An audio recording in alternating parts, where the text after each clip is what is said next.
Chapter 22.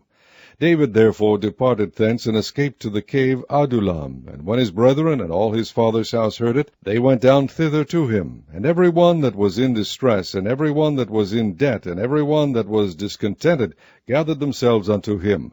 And he became a captain over them. And there were with him about 400 men. And David went thence to Mizpah of Moab.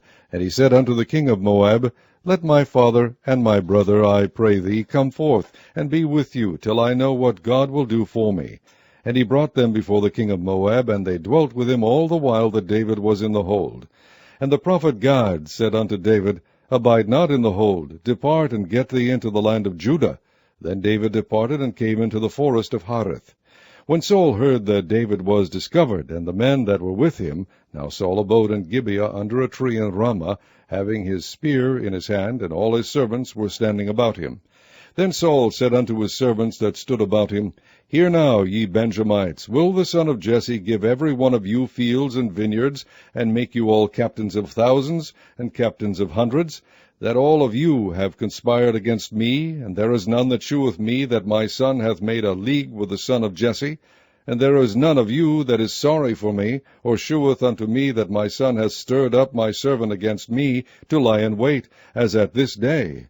Then answered Doeg the Edomite, which was set over the servants of Saul, and said, I saw the son of Jesse coming to Nob, to Ahimelech the son of Ahitub.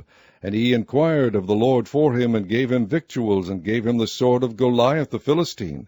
Then the king sent to call Ahimelech the priest, the son of Ahitub, and all his father's house, the priests that were in Nob, and they came all of them to the king. And Saul said, Hear now, thou son of Ahitub.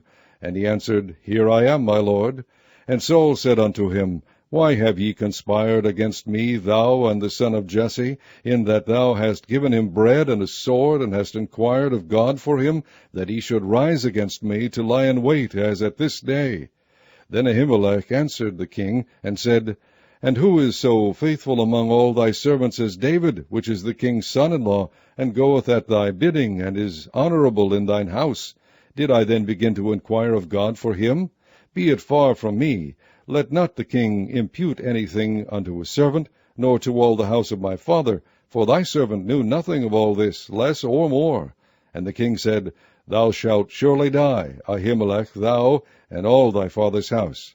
And the king said unto the footmen that stood about him, Turn and slay the priests of the Lord, because their hand also is with David, and because they knew when he fled, and did not shew it to me. But the servants of the king would not put forth their hand to fall upon the priests of the Lord.